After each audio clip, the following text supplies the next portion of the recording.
Hello everyone, this is Rupesh Mishra and I welcome you all to your channel that is Math. देखिए कि जैसा हम लोगों ने रिंग थ्योरी पूरी ख़त्म कर ली है लास्ट वीडियो में। वो पार्ट ए था इस बुक का। अब पार्ट बी जो कि लीनियर अलजेब्रा है वो हम लोग शुरुआत करते हैं इस वीडियो के साथ। एक एम ये रहेगा कि 10 दिन के अंदर वेक्टर ये जो अपना लीनियर अलजेब्रा का पोर्शन है पूरा जो है हाफ पोर्शन 10 दिन में ख़त्म कर दूं मैं। पूरी कोशिश रहेगी कि 10 दिन में ख़त्म हो जाए। ठीक है, आप लोग लास्ट के वीडियोस को ज़रूर देखें एक बार ही कम से कम, जिससे कि आप लोग को जब एमसीक्यू कोर्स आप पढ़ें तो वो आपको एक एक चीज़ कायदे से समझ में आए, अच्छे से समझ में आए। क्योंकि एमसीक्यूज़ भी लॉन्ग आंसर से ही बनते हैं। अगर वो आपको कॉन्सेप्ट क्लियर है तो आपको एमसीक्यू समझने में दिक्कत नहीं होगी। ठीक है, बाकी वहाँ पे तो जितनी शॉर्ट ट्रिक्स बनेंगी वो सारी आपको बताई ही जाएंगी, तो उसके लिए परेशान ना हो। कुछ लोग एमसीक्यू के लिए पूछ भी रहे हैं, तो एक बारी मैं रिपीट कर दूं कि जो एमसीक्यू कोर्स है वो स्टार्टिंग के 100 मेंबर्स के लिए, स्टार्टिंग के जो 100 स्टूडेंट्स हैं उनके लिए 200 रुपीज़ में रखा गया है, और उसके बाद के जितने भी स्टूडेंट होंगे उनके लिए 50 रुपीज़ इंक्रीज़ कर दिया जाएगा। ठीक है, तो if you are here and you want to be in the part of 100 students, तो आप पहले ही ख़रीद लें, पहले ही मुझसे बात कर लें। मतलब अभी तो आपको पे नहीं करना है, अभी तो मैं बताऊंगा। अभी से ख़त्म कर लूँ, उसके बाद आपको पेमेंट के लिए भी बताया जाएगा, एक इन्फॉर्मेशन वीडियो डाली जाएगी, तो उसके लिए कोई दिक्कत नहीं है। और कुछ और भी चीज़ें थी कि पैटर्न पुराने से होगा क्या नए से होगा। यस, बिल्कुल पुराना ही पैटर्न होगा, वही जो हमारा specially I am talking about if for DDU तो 40 MCQs होते थे और 6 लॉन्ग आंसर्स होते थे, जिनमें से 3 लॉन्ग आंसर्स अभी अभी तक आपको करने होते थे till the 4th semester. 5th semester में भी वही करना है। ठीक है, so don't worry about that कि पैटर्न चेंज होने वाला है या नहीं होने वाला है। तो ऐसा कुछ नोटिस भी नहीं है, और अब कोई नोटिस ऐसी आने भी नहीं वाली, क्योंकि 1-1.5 महीने पहले नहीं चेंज होता कुछ भी। ठीक है, तो ये भी आपका कन्फ्यूजन दूर रखिए। अब परेशान ना होइए, बिल्कुल जैसे पहले पढ़ रहे थे वैसे पढ़िए। ठीक, बाकी जो वीडियो पढ़े हैं उनको अपने दोस्तों में शेयर करते रहिए। अब पूरे फॉर्म में हूँ मैं, कोशिश रहेगी जल्दी से जल्दी ख़त्म करूँ। ठीक है, हाँ एक चीज़ और, ये लोग पूछ रहे थे कि एमसीक्यू कोर्स के बारे में थोड़ा सा कि कब से हमें इसको स्टार्ट करना है। तो आपको बता देते हैं, जो नेक्स्ट मंथ है नवंबर, नवंबर के जो लास्ट वीक है, 4th वीक होता है जो किसी भी मंथ का, वैसे नवंबर में भी 4th वीक है हमारा। 4th वीक में ये एमसीक्यू स्टार्ट होगा, एमसीक्यू कोर्स आपका स्टार्ट करेंगे। ठीक है, और ऑलमोस्ट 10 डेज़, यानी हो सकता है नवंबर में ही ख़त्म हो जाए 7 दिनों में, या फिर नवंबर के 7 दिन और 3 से 4 दिन या 5 दिन दिसंबर के। तो 5 दिसंबर से पहले ये भी ख़त्म हो जाएगा। उसके बाद के जो लगभग 10 दिन हम लेके चल रहे हैं, 10 दिन जो 15 दिसंबर तक हम लोग जो रिवीजन है, रिवीजन कर लेंगे। आपके क्वेश्चंस होंगे और हमारे आंसर्स होंगे। ठीक है, तो टारगेट ये हमने सेट किया है। जितने लोग हमारे एमसीक्यू लेने वाले हैं कोर्स, उनका एक अलग ग्रुप भी बनाना है मुझे, तो उसमें उन्हें एमसीक्यू से रिलेटेड कोई भी अगर क्वेरी होती तो उसमें वो पूछ सकते हैं। वैसे जो लोग नहीं भी लेंगे वो भी पूछ सकते हैं, वो तो टेलीग्राम पे तो वैसे पहले से ही है कि आप पूछ सकते हो। लेकिन मैं तो कहूँगा कि आप ले सकते हैं अगर कोई दिक्कत ना हो। It is very low in cost, 200 rupees में आपको सारे एमसीक्यू मिल जाएंगे, तो यू कैन बाई इट। तो चलते हैं हम लोग जो नया पार्ट है लीनियर अलजेब्रा का उसे पढ़ते हैं। पहला पॉइंट, सो देखिए वेक्टर स्पेसेस क्या है।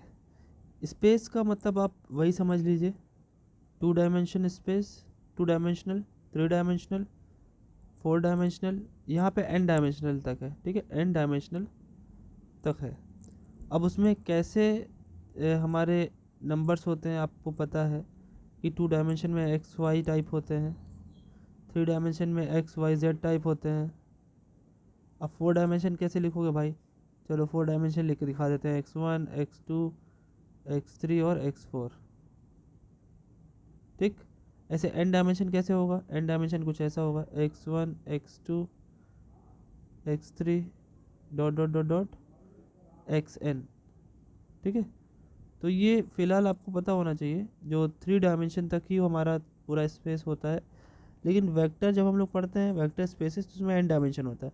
3 डायमेंशन के बाद हमारी जितनी भी डायमेंशन होती है वो 90 डिग्री नहीं होती है, क्योंकि 3D में आपको याद होगा अपने 3D से पहले पढ़ा है 3 एक्सेस बनाई जाती थी, तीनों 90 डिग्री पे होती थी। 4 डायमेंशन अगर करोगे तो 90 पे नहीं रह जाएगी। इसलिए अभी तक की सबसे बड़ी कैलकुलेशन, सबसे बड़ी क्वांटिटी जो कि हमारी वॉल्यूम है यानी आयतन है, वो 3D में ही नापी जाती है। उससे बड़ी कोई भी यूनिट अभी तक आई नहीं है। आई बात समझ में? तो स्पेस का मतलब ये है। आई बात समझ में? अच्छा, यहाँ पे वेक्टर वर्ड का जो मतलब है, जो वेक्टर वर्ड लिखा हुआ है, इसका कुछ भी लेना देना उस वेक्टर से नहीं है जिसमें मैग्नीट्यूड या डायरेक्शन होती थी, है ना।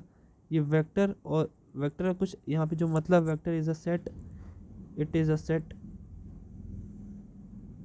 It is a set of vector.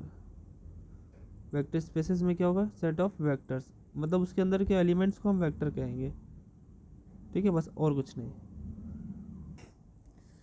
और यू कैन से दैट कि द एलिमेंट,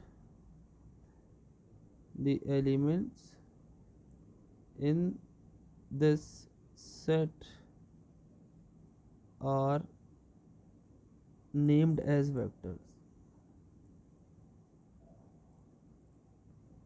ठीक है, केवल उनका नाम वेक्टर होता है, वेक्टर जैसा उसमें कोई भी काम नहीं होता है कि आप सोचें उसमें एक डायरेक्शन हो, उसमें मैग्नीट्यूड हो, तो ऐसा कुछ भी नहीं होता है।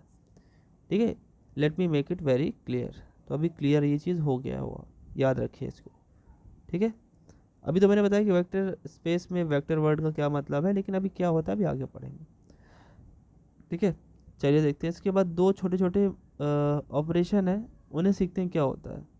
देखिए देखिए, वेक्टर स्पेस जो है वो दो चीज़ों से मिलकर बना होता है। पहला वेक्टर का सेट, दूसरा फील्ड का सेट। ठीक है, क्या है वेक्टर और क्या है फील्ड? ये है वेक्टर। ठीक है, इसके element you V W type होते हैं। ठीक है, इसे कैपिटल वी से लिखा जाता है। अच्छा भाई, फील्ड, फील्ड के element A B C type होते हैं। फील्ड, ये वही फील्ड है जो हम लोगों ने रिंग थ्योरी में फील्ड पढ़ा है। फील्ड आपके जो भी प्रॉपर्टीज़ है उनको लेकर के आता है। 5 एडिशन के लिए, है ना, 5 मल्टीप्लिकेशन के लिए, और एक डिस्ट्रीब्यूटिव वाली प्रॉपर्टी। इसे कैपिटल एफ से लिखते हैं। पूरे चैप्टर में, पूरी बुक में हम लोग वेक्टर की बात करेंगे तो स्क्वायर बनाएंगे, मतलब ये जो भी है रेक्टेंगल मान लीजिए, रेक्टेंगल बनाएंगे। और जब फील्ड की बात करेंगे तो ओवल बनाएंगे। ठीक है, अब आप ये बताइए, इसको एक तरीके से ऐसे समझिए कि ये है, मान लेते हैं एक टेबल, राउंड टेबल, जो कि हमारा फील्ड है। इस पर एक हमने क्या कर दी, एक चादर रख दी जो कि वी है। तो ओवरऑल ये जा कर के यही बनता है। ठीक है, वी के अंदर ही एफ होता है। ठीक, अच्छा, वो बात तो समझ में आ गई। क्यों ऐसा क्यों बता रहे? क्योंकि ये जो मैंने एक बात बोली है कि चादर रख देते हैं, ये आगे चल के एक बड़ी बढ़िया कॉन्सेप्ट बन जाएगी। मतलब हर एक कॉन्सेप्ट इससे समझने में एक आसानी मिलेगी। आप ऐसे इसे ट्रिक की तरह समझ सकते हो। ठीक है, समझने का अंदाज़ होता है कुछ। ठीक है, आगे बढ़ते हैं, समझते हैं।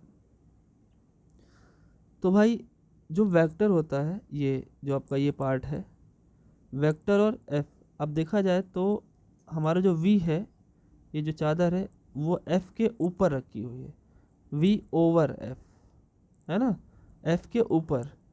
तो अगर आपसे कहा जाए V over F, that is, अगर इसे लिखने का एक ये तरीका होता है, वी और ब्रैकेट के अंदर एफ, इसे ही क्या बोलते हैं? Is a vector space, vector space V over the field, field F. ठीक है, अब बात समझिएगा, ये जो इसके एलिमेंट अलग हैं, इसके एलिमेंट अलग हैं, ठीक है। तो अभी से क्या करना है, समझते हैं कि किस तरीके का इसमें ऑपरेशन होता है। अभी केवल ये समझिए वी में कुछ अलग तरीके के एलिमेंट होंगे, एफ में कुछ अलग तरीके के एलिमेंट होंगे।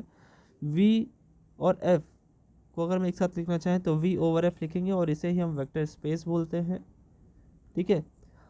अब वेक्टर स्पेस तो ठीक समझ में आया कि हाँ भाई ये वी ओवर एफ होता है। इसमें किस तरीके के ऑपरेशन होते हैं आइए देखते हैं, उसको समझते हैं। देखिए भाई, इसके बाद जो पॉइंट है वो internal and external binary operation है, ठीक समझते हैं। देखिए जो इंटरनल बाइनरी ऑपरेशन होता है, इंटरनल बाइनरी ऑपरेशन हमारा लगता है applied to the vectors of V के वेक्टर्स पे अप्लाई होता है। कैसा, ध्यान से सुनिएगा, वी के वेक्टर्स पे अप्लाई होता है। लिखेंगे for all u comma we belongs to capital V, there exist u plus V belongs to V uniquely. मतलब ये जो भी आप u और v दो कैपिटल v के एलिमेंट उठाओगे तो दोनों को ऐड कर सकते हो यूनिकली। मतलब अब दो तरीके से इसके आंसर नहीं निकलेंगे, एक ही आंसर है, अगर जोड़ोगे तो एक ही आंसर मिलेगा, वो तो ठीक बात है।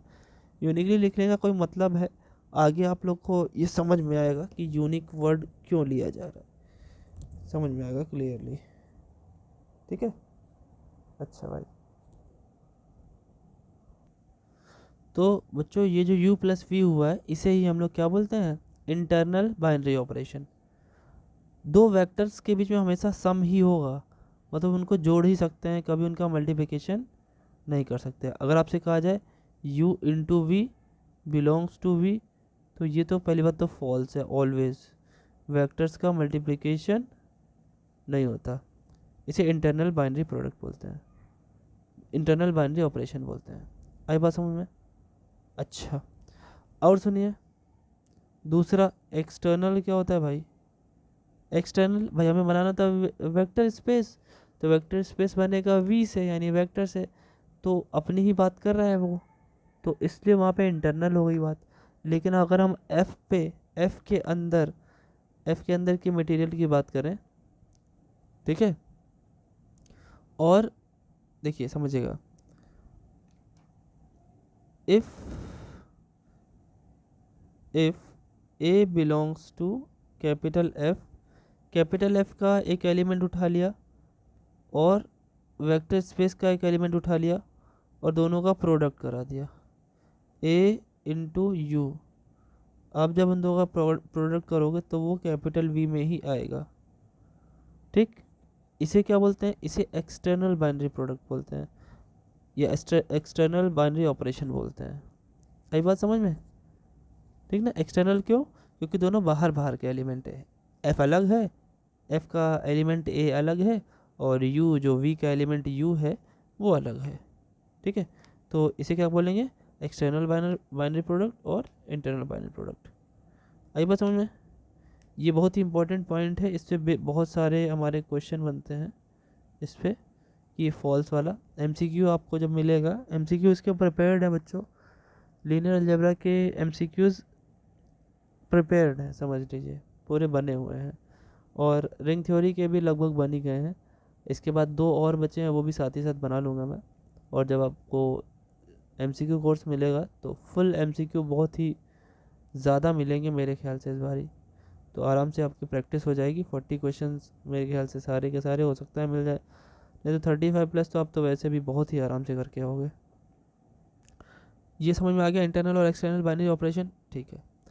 अब आपको समझाते हैं कि वेक्टर में जो वेक्टर स्पेस है उसमें कभी हमें वेक्टर स्पेस प्रूव करना होता है किसी सेट को, तो हम उसे कैसे प्रूव करते हैं, क्या क्या ज़रूरत है, चलिए देखते हैं।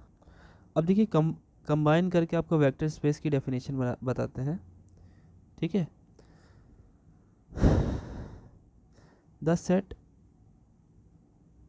वी ओवर एफ, वी और एफ समझ गए आप, समझ रहे हैं पहले से? Where where we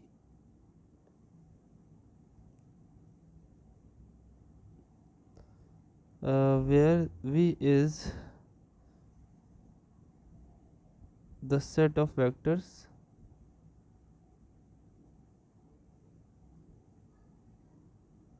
and F is the set of scalars. अच्छा, ये साथ मैंने बताया कि नहीं, इसे स्केलर्स बोलते हैं भाई, नाम है खाली, यहाँ कोई ऐसा मीनिंग नहीं है।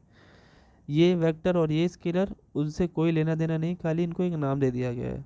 जैसे आप लोग के नाम ही रख दिए जाते हैं, किसी का शिव नाम रख दिया गया, किसी का पार्वती नाम रख दिया गया, किसी का नाम शीला रख दिया गया, किसी का नाम द्रोण रख दिया गया, तो सब लोग महाभारत के पात्र या भगवान नहीं हो जाते हैं। ठीक है, तो कुछ वैसा ही। तो F is a set of scalars, the set V over F where, ठीक है, कॉमा लगा दिया यहाँ पे, इज कॉल्ड। देखिए जब कॉमा ऐसा लगता है द सेट दिस, इसका यहाँ पे कॉमा लगा तो इसका मतलब यहाँ से आप इसको मैच कर सकते हो। तो is called vector space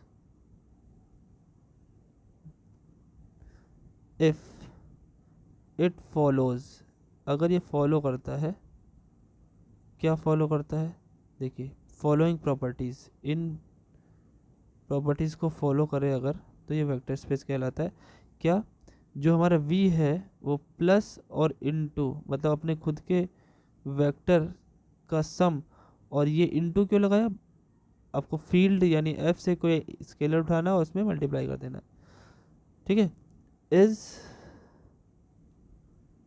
is is abelian. अब समझते हैं ये क्या है, अबिलियन कैसे होगा बच्चों, ध्यान से सुनना। देखो अगर v का केस हम देखा जाए, हम देखें अगर, तो क्लोज़र की बात करें, क्लोज़र वेक्टर स्पेस v का जो है, क्लोज़र का केस अगर आप देखेंगे तो आपको ये करना पड़ेगा, for all u comma v belongs to capital V, there exist, अगर उन दोनों का सम करें, क्योंकि वेक्टर्स का केवल सम ही किया जा सकता है, ये भी हमारा कैपिटल V में आ जाए, ये क्लोज़र हो गया। फिर आया एसोसिएटिव, एसोसिएटिव में तीन चीज़ें लेनी होती हैं, for all u v w belongs to capital V, capital V लिखना है मैंने, फॉर ऑल यहाँ भी बना दिया, कैपिटल V क्या होता था भाई, u plus v plus w, associative nature क्या होता था, वो ब्रैकेट ट्रांसफ़र करता था, स्टार्टिंग के दो में ब्रैकेट लग गया और उसके बाद हमने उसको क्या किया, w से ऐड किया, ये दो प्रॉपर्टी हो गई। और देखिए इसके बाद identity,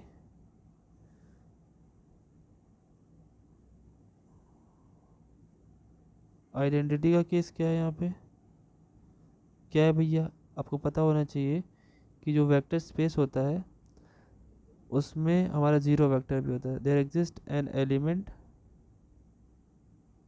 element zero belongs to vector space, vector space में एक एलिमेंट ज़ीरो होना चाहिए, जिसके लिए सच दैट, जिसके लिए अगर हम उसका कोई भी एलिमेंट उठाएं तो उस पर फ़र्क ना पड़े, for all u belongs to vector space. Identity हो गई। इन्वर्स, अब आपको पता है बच्चों, जब हम दो वेक्टर्स को केवल जोड़ सकते हैं तो इनका इन्वर्स भी केवल एडिटिव ही होगा, है कि नहीं, यही बस समझ में। तो भैया इन्वर्स की बात कर लेते हैं, जीरो से क्या है, अच्छा वैसे जीरो का एक स्पेशल नाम है, उसे नल वेक्टर बोलते हैं, जीरो क्या बोलते हैं, zero is called as null vector बोलते हैं जीरो को। ये छोटी छोटी चीज़ें हैं, दिमाग में रहनी चाहिए, इसलिए बता दे रहा हूँ। ठीक है, अगर इन्वर्स में बात करूँ तो लेट कर लेते हैं कि u और v अगर वेक्टर हम ऐड करें तो हमारा नल वेक्टर आ जाता है। तो ये तभी संभव है जब हमारा दूसरा वाला वेक्टर पहले वाले का डिफरेंस हो। तो ये तो बिलोंग करेगा ही कैपिटल V में। तो सिंपल सी बात है कि इन्वर्स एग्जिस्ट करना चाहिए, है कि नहीं? इन्वर्स एग्जिस्ट करना चाहिए, ये भी ठीक है।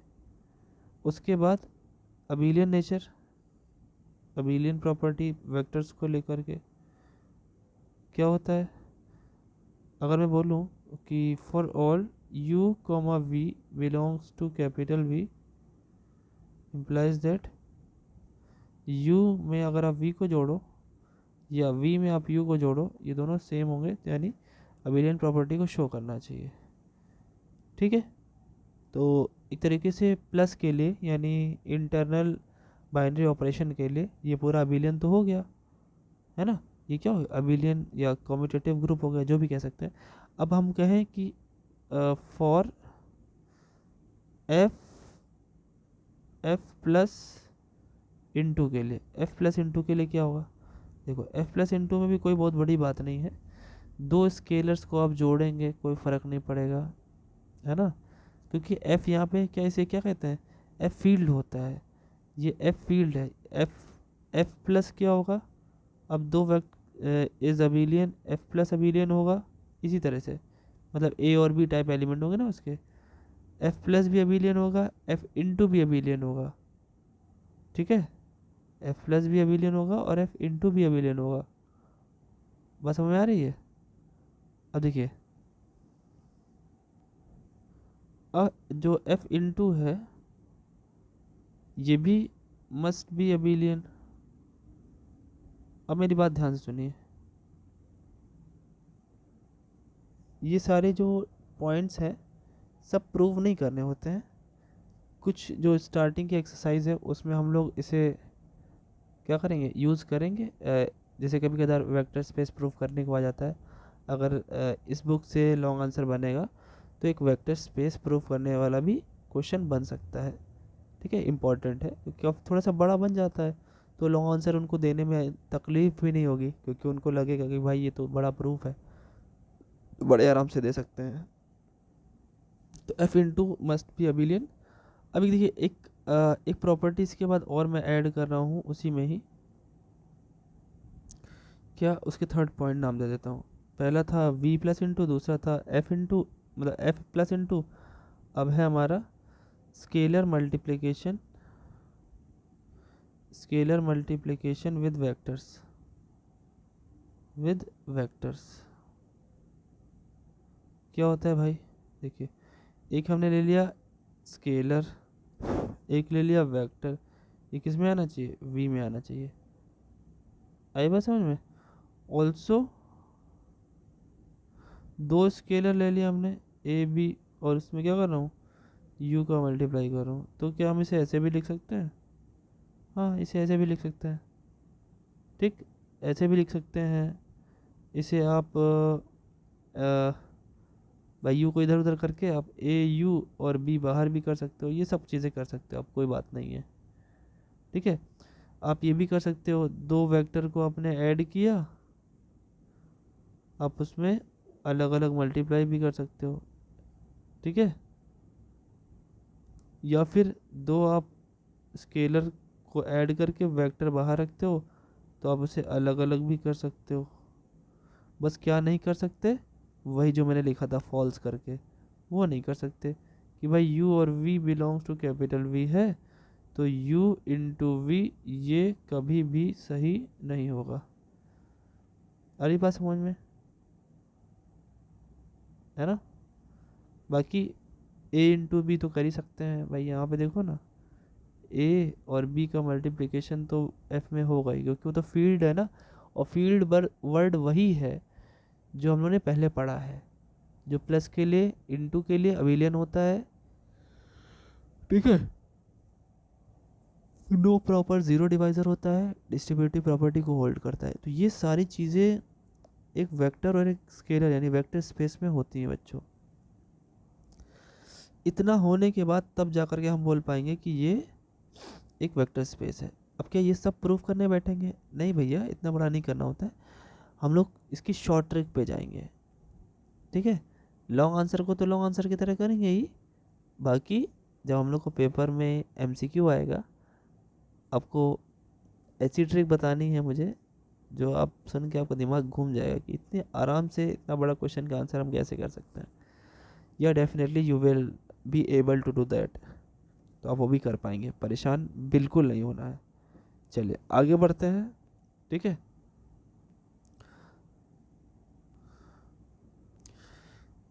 कुछ एग्जाम्पल यहाँ से देखते हैं, बहुत ही बढ़िया।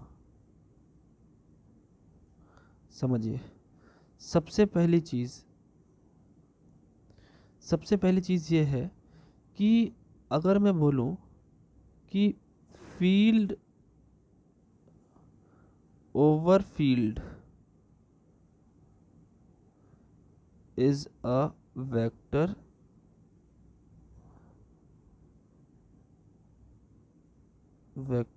स्पेस, ठीक। मतलब अगर f, जहाँ पे हम f को v की जगह भी रख दें, f ओवर f लिखें, तो ये भी क्या होता है, एक वेक्टर स्पेस होता है। आ रही बात समझ में, है ना? क्योंकि ये दोनों क्या है, एक दूसरे के सबसेट है। अब अगर इससे आप दिमाग लगा पाओ तो आपको पता होना चाहिए, आपने अभी तक कितने नंबर सिस्टम पढ़े हैं? सबसे पहला नंबर सिस्टम आपने क्या पढ़ा था? आपने सबसे पहला बोलो, चाहे सबसे बड़ा नंबर सिस्टम बोलो, कॉम्प्लेक्स नंबर। पहला नहीं बोलेंगे, हाँ सबसे बड़ा बोलेंगे। कॉम्प्लेक्स नंबर आज तक का सबसे बड़ा नंबर सिस्टम है, सबको पता है।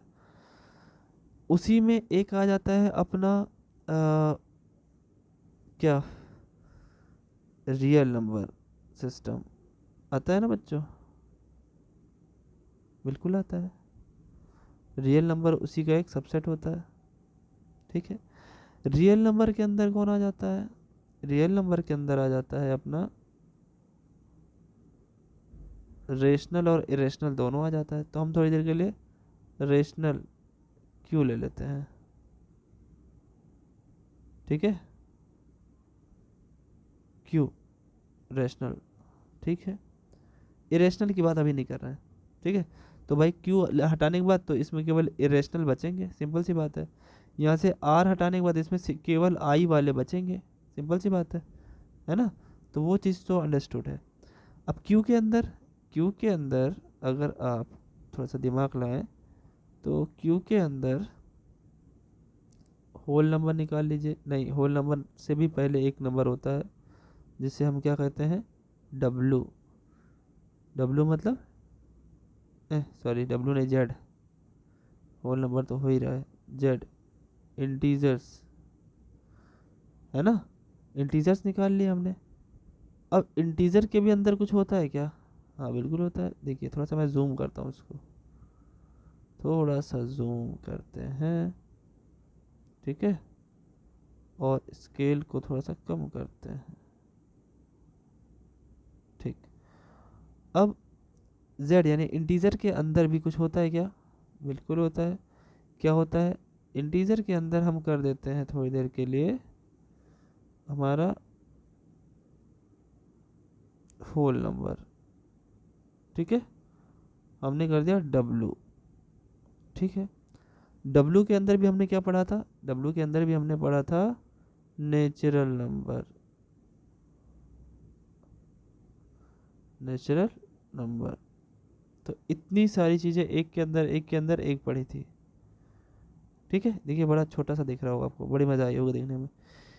यहाँ से एक सीख मिलती है बच्चों, क्या? ध्यान सुनिएगा कि सी अब अगर दो प्लेसेस हैं, जैसे हम लोग ने क्या क्या पढ़ा है अभी, वेक्टर स्पेस वी पढ़ा है और एफ पढ़ा है। तो ये वाला अगर अंदर वाला एक फील्ड बना है, तभी जाकर के कुछ ये इसे वेक्टर स्पेस का नाम दिया जा सकता है। और अगर फील्ड की सारी प्रॉपर्टीज़ को ये नहीं शो करता तो कोई मतलब नहीं है। तो यहाँ से वेक्टर स्पेस बनने वाले कौन कौन है? सी के अंदर अगर आप आर रख दोगे तो भी वेक्टर स्पेस बनेगा। सी के अंदर अगर आप सी रख दोगे तो भी वेक्टर स्पेस बनेगा। आर के अंदर अगर आप क्यू को रख दोगे तो भी वेक्टर स्पेस बनेगा। आर के अंदर आर को रखोगे तो भी वेक्टर स्पेस बनेगा, मैं सारे लिख रहा हूँ। क्यू के अंदर क्यू को रखोगे तो भी वेक्टर स्पेस बनेगा। अच्छा और आ जाइए, बाकी इन तीनों के अलावा बाकी जितने बचे कोई भी वेक्टर स्पेस नहीं बनाता है, सिर्फ यही वेक्टर स्पेस बनाते हैं अगर हम नंबर सिस्टम की बात करें तो। इसके अलावा अगर मैं बोलूँ नॉट अ वेक्टर स्पेस, तो बहुत सारे बन जाएंगे, जैसे मैंने बोला ना। कौन कौन से बना लीजिए, अगर आपका मन है तो आप लिखेंगे भाई चलिए Z/Z, नहीं होता ही नहीं है, क्योंकि Z तो फील्ड ही नहीं है। फील्ड क्यों नहीं? क्योंकि मल्टीप्लिकेशन में किसी की भी आइडेंटिटी इन्वर्स ही नहीं दे पाएगा। क्या बताइए, 2 का इन्वर्स दे देगा? 1/2 नहीं देगा, केवल 1 और -1 का इन्वर्स दे पाता है मल्टीप्लिकेशन में, उसके अलावा किसी का नहीं दे पाता है। ये भी नहीं होगा, Z/W लोगे तो भी नहीं होगा। ये याद इसलिए बता रहा हूँ क्योंकि ये सब के सब MCQ बने हुए हैं, सब के सब पेपर में आते हैं।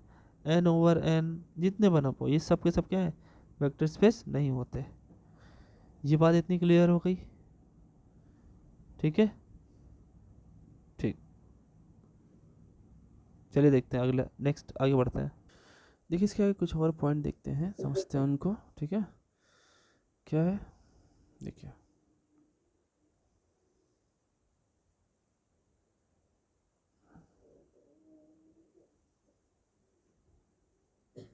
ठीक है, ठीक है, देखिए क्या है, समझते हैं बात को। अगर मैं बोलूँ कि n डायमेंशनल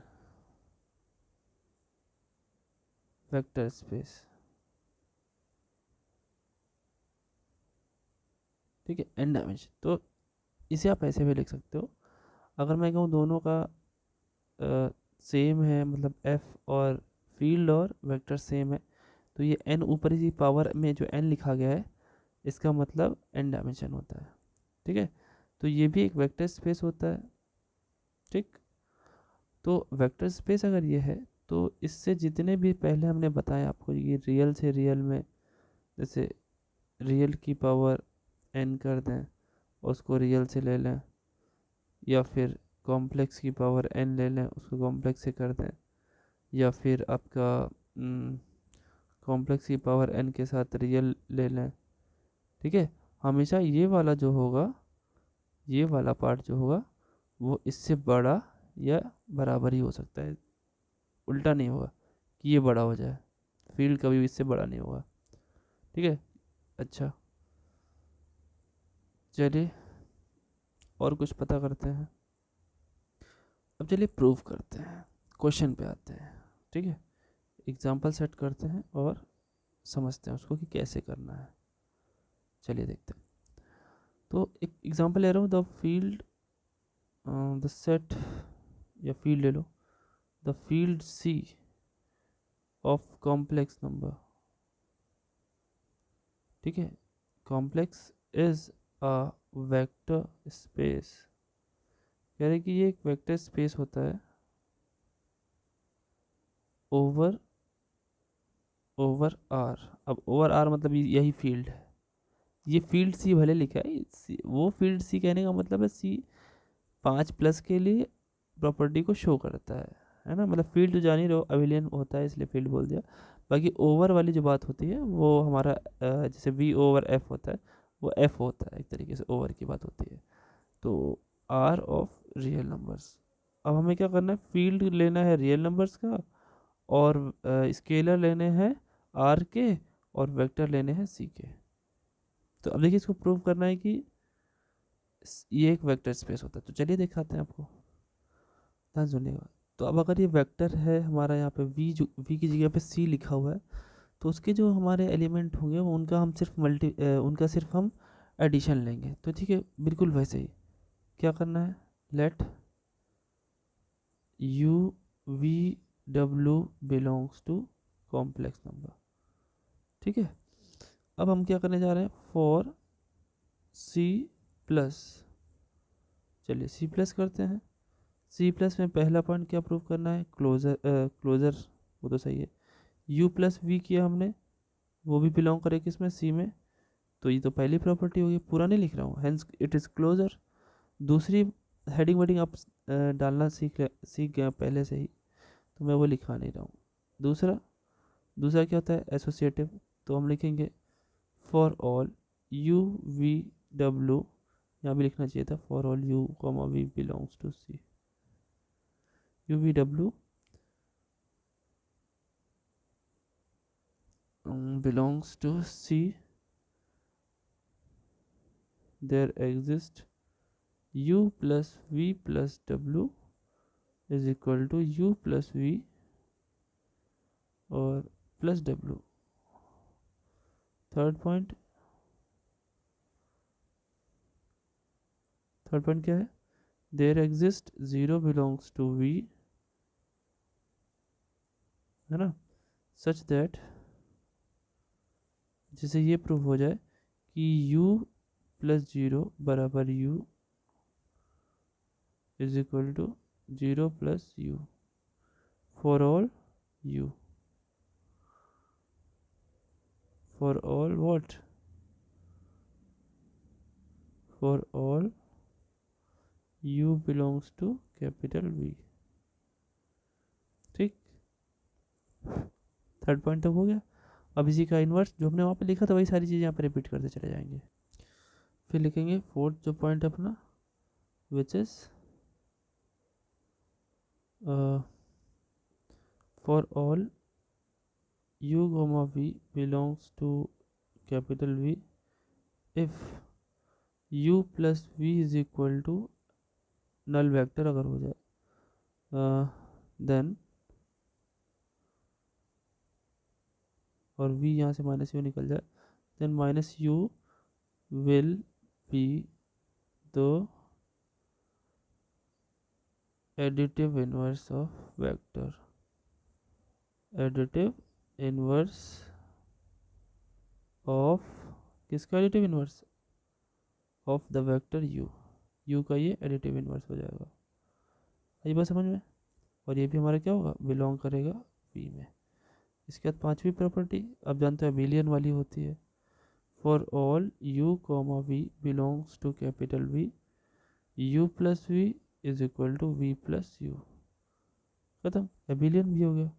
तो कुल मिलाकर के ये क्या मिल गया, जो हमारा अबिलियन होगा क्या, C प्लस जो हो गया वो हमारा अबिलियन प्रूफ हो गया। ठीक, इसके बाद हमें क्या करना होता है, F की बात करनी होती है। तो F की बात करने के लिए बहुत ज़्यादा कुछ बात नहीं करनी होती। देखिए हेडिंग डालेंगे हम लोग for F plus into, F में दोनों निकालने होते हैं और V में केवल एडिशन, है ना। देखिए यहाँ पे ये V प्लस इंटू लगा दिया है मैंने, तो यहाँ पे पूरा V ओवर F लिखना चाह रहा था मैं। तो अगर यहाँ पे केवल V का मतलब वेक्टर समझ रहे हैं तो आप इसको यहाँ से ये चीज़ हटा करके सिर्फ ये समझिए कि, क्योंकि शुरुआत में ही बताया मैंने कि जो वेक्टर होता है भाई, वेक्टर का केस जो होता है वो सिर्फ और सिर्फ प्लस के केस में होता है। ठीक है, वेक्टर्स केवल ऐड होते हैं, है ना। बाकी मल्टीप्लिकेशन वाला अगर सीन लेना तो हमें F की ज़रूरत पड़ेगी।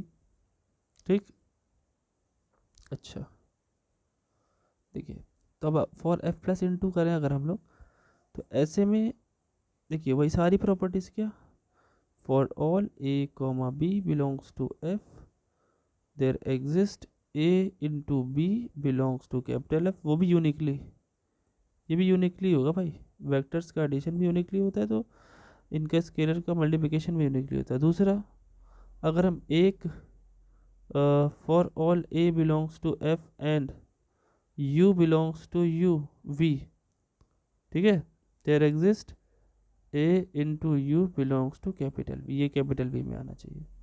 ठीक है, थर्ड पॉइंट क्या होता है, अगर हम for all A comma B belongs to F and U belongs to capital V, अगर हम A और B को ऐड कर दें और उसमें U का मल्टीप्लाई करें तो हम इसे ऐसे लिख सकते हैं। ठीक है, चौथा क्या बताया मैंने, चौथा मैंने बताया कि for all A belongs to F and U comma V belongs to capital V, तो क्या होगा, एक सेकेंड, यहाँ से देयर एग्जिस्ट हटा दीजिए, देयर एग्जिस्ट तो बिलोंग्स टू का केस बताता है। एरो बना लीजिए, ज़्यादा सही रहेगा। एरो यहाँ बना लीजिए, एरो यहाँ बना लीजिए। तो ऐसे में u प्लस वी को अगर हम ऐड करके a से मल्टीप्लाई कर लें तो क्या हो जाएगा, ए यू प्लस ए बी। देखिए वेक्टर्स तो ऐड ही होते हैं भाई, है ना। अच्छा, ये बात क्लियर है, इतनी बात क्लियर है। पांचवा एक और लिख लेते हैं। वन जो है अगर एफ में है and u belongs to v है, तो one into V is equal to V U लिखो भाई, u है, ये भी बिलोंग करेगा ही v में। तो ये सारी चीज़ें हम लोग को लिखनी होती हैं if we want to prove any set as what, vector space. तो सारी चीज़ें लिखनी पड़ जाती हैं, ठीक है। तो अभी तो मैंने हेडिंग्स नहीं डाली, इंक्लूजर, एसोसिएटिव, तो ये आप जब डालोगे तो और भी आपको लगेगा कि भाई ज़्यादा बड़ा लिखना पड़ा। देखा जाए तो डीपी यानी डिस्ट्रीब्यूटिव प्रॉपर्टी, ये भी डिस्ट्रीब्यूटिव प्रॉपर्टी है and this one is again distributive property का एक पार्ट है, एक तरीका है लिखने का। तो आई होप कि आपको समझ में आया होगा, ठीक है। आगे चलते हैं, कुछ और क्वेश्चन समझते हैं। जैसे कि इस वीडियो में हम लोग वेक्टर स्पेस होता क्या है, कैसे प्रूव करना होता है, ये समझ में आ जाए हमको, पहली एक्सरसाइज हमारी पूरी हो जाए। चलिए देखते हैं, एक छोटी सी बात है उसको भी देख लेते हैं। देखिए क्या है, बात यह है कि if F dash be a सब फील्ड, आप लोग फील्ड और सब फील्ड इससे पहले ग्रुप थ्योरी यानी रिंग थ्योरी में पढ़ चुके हैं, ठीक है। कि जो ऐसा फील्ड जो खुद ब खुद फील्ड की सारी प्रॉपर्टी को अपने अंदर रखता हो, अगर एफ डैश एक सब फील्ड है of a field capital F,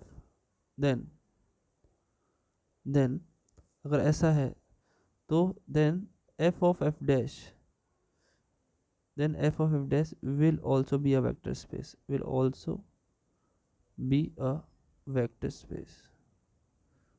example के तौर पर आपको पता है कि उस समय भी पढ़ा था कि जो भाई रियल नंबर का सेट होता है वो कॉम्प्लेक्स नंबर का एक सब फील्ड होता है ना। जो हमारा रेशनल नंबर का सेट होता है वो रियल नंबर का एक सब फील्ड होता है। तो ऐसे जितने भी होते हैं वो सारे के सारे हमारे क्या होते हैं, एक वेक्टर स्पेस फॉर्म करते हैं, ठीक। अच्छा भाई, चलिए क्वेश्चन और देखा जाए। देखिए एक बड़ा ही अच्छा क्वेश्चन निकल गया है जिससे कि काफ़ी सारे कॉन्सेप्ट आपके एकदम क्लियर हो जाएंगे क्रिस्टली। कह रहा है कि एफ एक फील्ड है, ठीक है, और एफ की पावर एन है जिसके एलिमेंट देखिए एन टपल्स हैं। इनको क्या बोलते हैं, एन टपल्स। क्या बोलते हैं, एन टपल्स। जैसे बात ये है जब दो ऑर्डर्ड पेयर होते हैं तो दो होते हैं, ऑर्डर ट्रायड होते हैं तो तीन होते हैं, या ऑर्डर ट्रायड बोलो चाहे ऑर्डर ट्रिपलेट बोलो, डबल हो चाहे ऑर्डर ऑर्डर डबलेट बोलो। ऐसे जब तीन होते हैं, जब चार होते हैं तो उनका कुछ नाम नहीं होता है ना, तो उसे फोर टपल्स बोला जाता है, फोर डायमेंशन जिसे कहते हैं आप। फाइव होते तो फाइव डायमेंशन ना बोल करके फाइव टपल्स भी बोल सकते हैं। ऐसे ही एन अगर नंबर्स हो कॉम अलग अलग के लिखे हों तो एन डायमेंशन ना बोल करके एन टपल्स उसके एलिमेंट्स होते हैं, ठीक है। Forms of vector space over F, मतलब हमें ये इसे वेक्टर स्पेस प्रूव करना है, F power N over F, इसे प्रूव करना है, इसे वेक्टर स्पेस प्रूव करना है, ठीक है। With respect to addition and scalar multiplication defined as follows. कह रहे हैं कि एडिशन ऑफ वेक्टर होना चाहिए, मतलब वेक्टर के एलिमेंट जो हमने इन्होंने एक्स और वाई को वेक्टर बोला है, एक्स इतना बड़ा है और वाई इतना बड़ा है, तो इसे वेक्टर बोला है। कह रहे हैं कि वेक्टर्स को आप ऐड करिए और स्केलर का मल्टीप्लिकेशन, स्केलर मल्टीप्लिकेशन मतलब क्या है, बाहर का एलिमेंट यानी एफ का एलिमेंट उठाइए, एफ की पावर एन के एलिमेंट में मल्टीप्लाई कीजिए, उसे आप स्केलर मल्टीप्लिकेशन बोलते हैं। तो देखिए उन्होंने कैसे बताया, उन्होंने बोला कि जो वेक्टर एडिशन है वो इस तरीके से हो रहा है करस्पॉन्डिंग, और इसे कंपोनेंट वाइज भी बोलते हैं, और स्केलर मल्टीप्लिकेशन इन्होंने ऐसे लिखा हुआ है। कह रहे हैं कि इसे प्रूव करो कि ये एक वेक्टर स्पेस है। तो चलिए करते हैं, बहुत सिंपल है। तो चलिए भाई करते हैं, लिखते हैं for F power N plus वही सारी चीज़ें लाइन से। पहला क्या था, दोनों का एडिशन वो पहले से दिया हुआ है। For all x comma Y belongs to F power N there exist X plus Y belongs to F power N, है ना, यूनिकली कह सकते हो आप, क्योंकि ये दो के बराबर तो होगा नहीं। दूसरा, इन्होंने दो बोले हैं, for all x comma Y comma Z belongs to F power N there where where जो हमारा एक्स है वो A1 A2 से लेकर के AN तक है, ठीक है। वाई जो है B1 B2 B3 ऐसे लेकर के BN तक है। और Z जो है वो है C1 मान लेते C1 C2 से लेकर CN तक है ना। अब हमें एसोसिएटिव प्रॉपर्टी अगर प्रूव करनी है बच्चों, तो देखिए बड़ी सिंपल सी बात है, थोड़ा सा लिखना पड़ेगा। x plus Y plus Z निकालते हैं। तो जब आप y प्लस जेड कर रहे होगे तो सबसे पहले आप बी वाले और सी वाले एलिमेंट को ऐड कर रहे होगे, है कि नहीं। तो मैं थोड़ा सा उसको एक लाइन स्किप करके डायरेक्ट लिख देता हूँ, लाइक मैं उसे ऐसे लिख देता हूँ, B1 प्लस C1 और B2 plus C2 plus comma dot dot dot BN plus CN।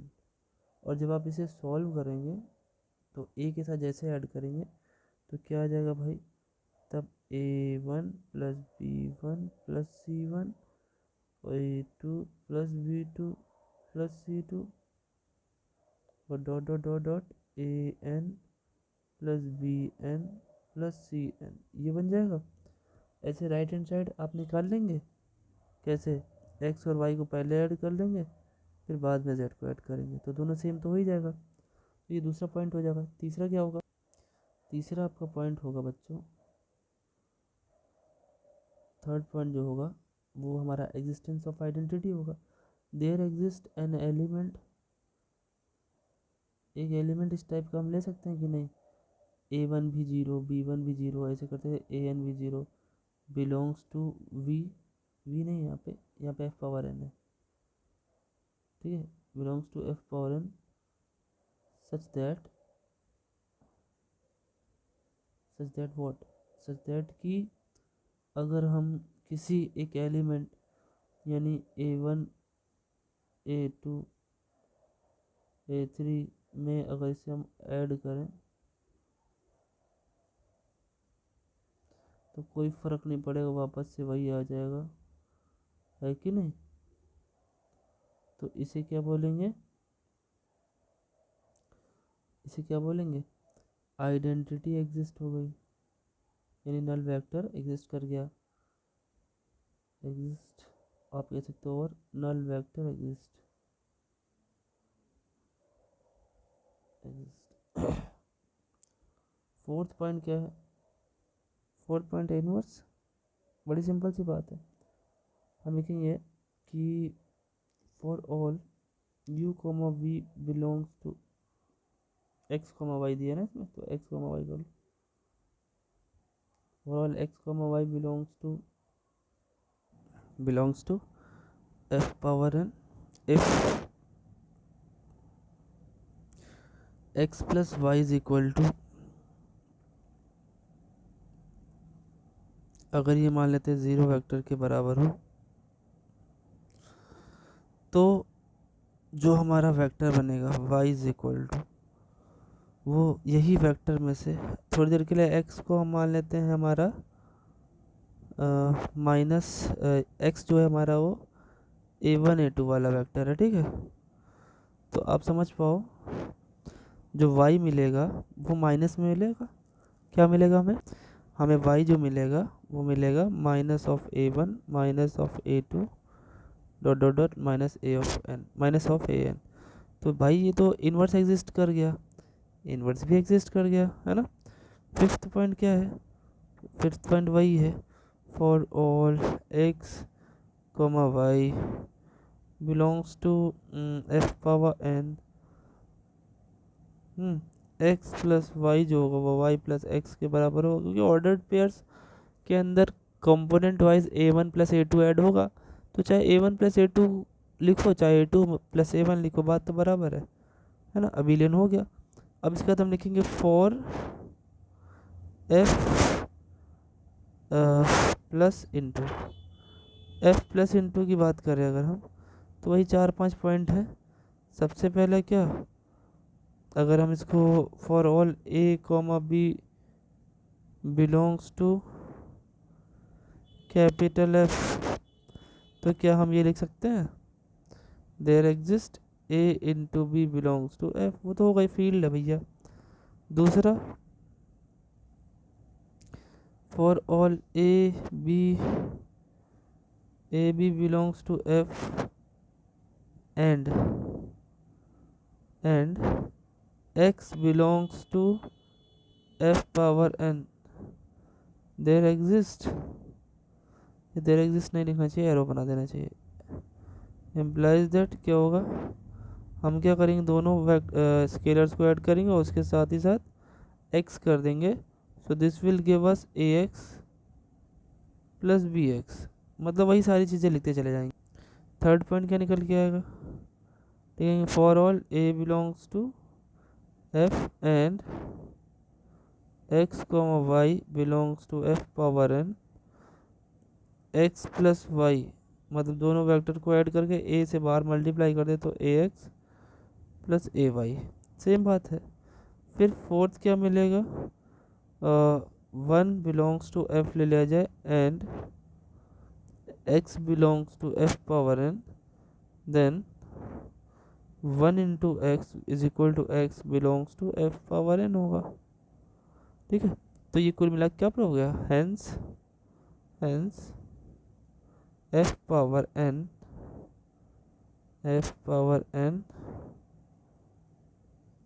over f is a vector space,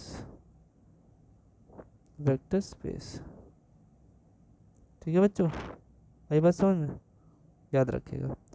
ये बात हो गई।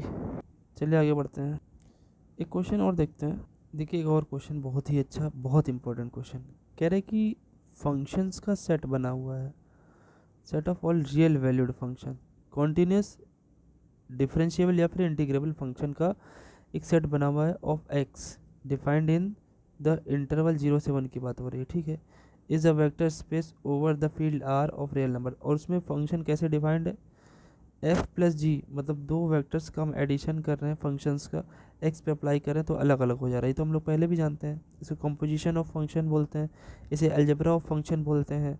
ठीक है, दोनों नाम है इसके। और अगर फंक्शन में हम किसी से किसी नंबर यानी किसी कांस्टेंट जो कि आर से उठाया गया है उसका मल्टीप्लाई करके अगर एक्स पे अप्लाई करें तो ए बाहर हो जाता है, फंक्शन अप्लाई हो जाता है। तो इसे हमें वेक्टर प्रूव करना है, तो कैसे करेंगे, देखिए कुछ कुछ चीज़ें मैं करता हूँ, बाकी आपको करनी होगी, आप कोशिश करिएगा, बाकी हम वेक्टर वाला करके आपको दिखाते हैं क्या है। देखिए सबसे पहली बात, जो सबसे पहला पॉइंट है इसका, हम क्लोज़र करने वाले हैं।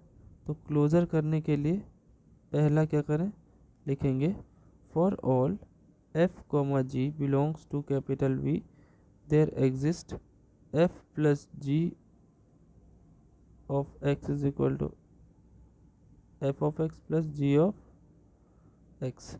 दूसरा पॉइंट क्या है, दूसरा पॉइंट है आपका एसोसिएटिविटी था ना, for all F G H belongs to V implies that f plus g plus h, पहले हम लोग ये कर लें तो भी वही आंसर आएगा जब जो चीज़ हम लोग ब्रैकेट ट्रांसफ़र करने से करें, दोनों सेम आंसर देंगे, है कि नहीं भाई, ये दोनों क्या है, इक्वल है। थर्ड पॉइंट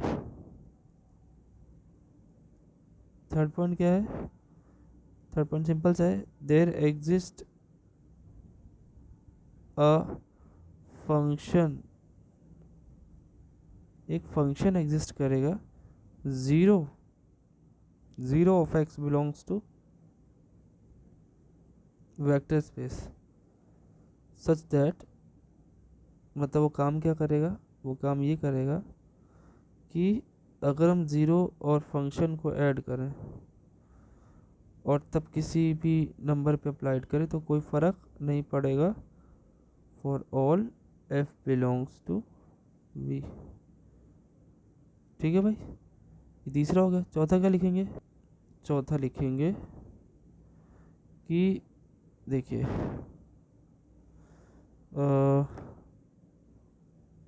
मैंने किया for all F comma ji belongs to अपना vector space if f plus g, अगर इनका अप्लीकेशन जो है, अगर इनको अप्लाई किया जा रहा है एक्स पे और वो ज़ीरो ऑफ एक्स के बराबर हो जाए, मतलब एडिटिव आइडेंटिटी के बराबर हो जाए, तो ऐसे केस में जो एफ प्लस जी निकल के आएगा, कंपेयर करें तो जीरो के इक्वल आएगा और जी जो आएगा वो एफ का माइनस टाइम्स आएगा, तो इन्वर्स एग्जिस्टर गया, है ना। पांचवा भैया हो गया भाई for all F comma ji belongs to V F plus G of X is equal to G plus F of X, दोनों बराबर है। अबेलियन प्रॉपर्टी भी शो हो गई। इसके बाद आपको क्या करना है, इसके बाद आपको करना है फॉर रियल नंबर की बात करें, for real plus into real की बात करनी, तो वही पांचों पॉइंट जो थे कि दोनों को लेकर के बाहर से मल्टीप्लाई करके जो मैं लिख रहा था बार बार से वही लिखना है। So this must be done from your side, ये आपको करना है, याद रखिएगा। एक छोटा सा यहाँ पे पॉइंट ऐड कर रहा हूँ नोट में, क्या कि इफ अगर दो वेक्टर स्पेस हैं, if U and V are vector spaces, अगर हैं, देन सो इज मतलब ये भी v क्रॉस w, मतलब उनका प्रोडक्ट भी क्या होगा, एक हमारा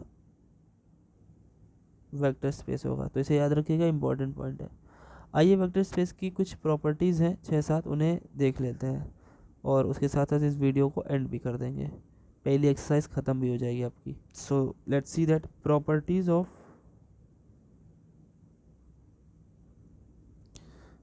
vector spaces.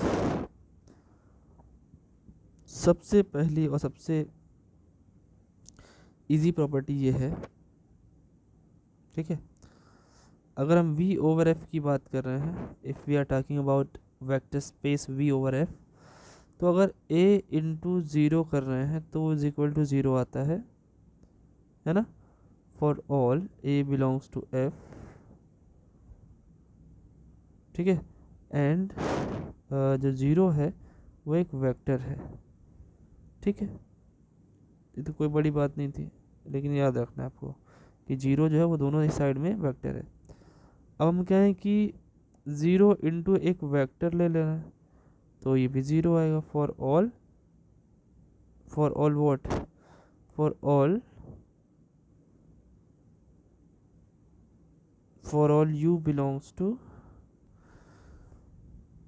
For all U belongs to vector. अच्छा यहाँ पे ध्यान देखिए, यहाँ पे ज़ीरो वेक्टर ही है, लेकिन यहाँ पे जो लेफ़्ट वाला है बच्चों, ये लेफ़्ट वाला ये स्केलर है, स्केलर का जीरो है, लेकिन स्केलर का वेक्टर में मल्टीप्लिकेशन करने के बाद जो ये बन के आया है ये वेक्टर का जीरो है, याद रखिएगा, ठीक है। ये एमसीक्यू में पूछता है ये बात कि लेफ़्ट में क्या है राइट में, क्योंकि वो यहाँ पे क्या था, यहाँ पे ये था स्केलर और ये था वेक्टर, तो तब भी ये वेक्टर ही बनेगा, राइट में हमेशा वेक्टर बनेगा, ठीक है, राइट में हमेशा वेक्टर बनेगा। अच्छा, थर्ड पॉइंट क्या है, थर्ड पॉइंट ये है कि अगर आपने किसी नेगेटिव वेक्टर पे किसी कांस्टेंट को मल्टीप्लाई किया है, किसी स्केलर को मल्टीप्लाई किया है, तो ये चीज़ बाहर आ सकता है और माइनस अंदर जा सकता है, और ऐसे भी लिखा जा सकता है। ठीक है, चौथा पॉइंट क्या है? The fourth point is what?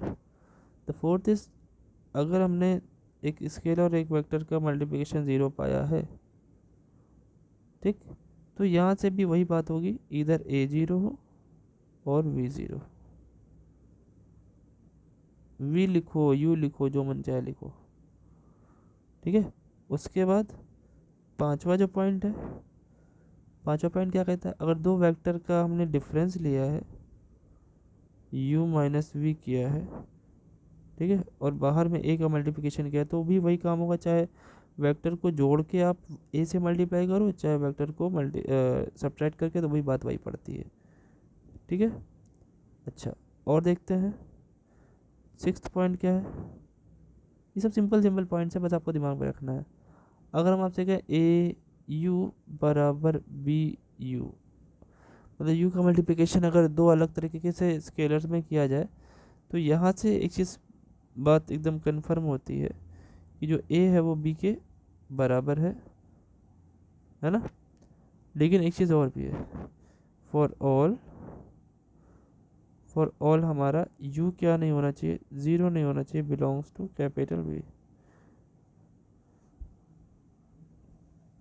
ठीक, और इसी पे बेस्ड लो भैया, इसी के जैसा एकदम बिल्कुल दूसरा भी होगा फिर तो, है कि नहीं? देखिए क्या है वो ये है कि अगर हमने कहा कि भाई ए यू बराबर ए वी, अगर ये है तो इससे ये निकल के आएगी बात सेम इसी की तरह कि जो u होगा वो v के बराबर होगा, और a जो होगा वो 0 नहीं लेना है। आई बात समझ में? These all are properties of vector spaces.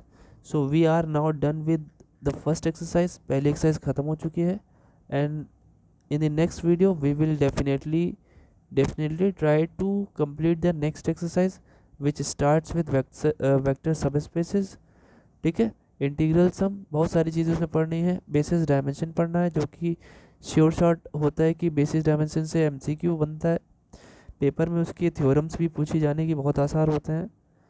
ठीक है, ये वीडियो काफ़ी लंबा बना दिया गया है क्योंकि इन्हें इस पार्ट को 10 दिन में कंप्लीट करना है, तो हो सकता है सारे वीडियोज़ ऐसे बड़े बड़े बने।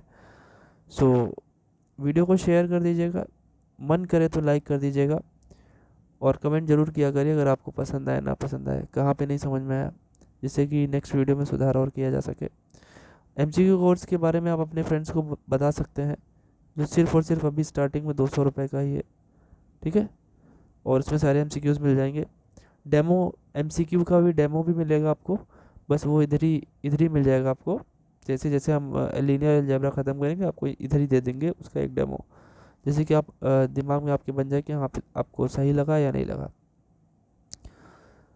मिलते हैं नेक्स्ट वीडियो में आपके अपने प्यारे से चैनल मैथ पर। Thank you.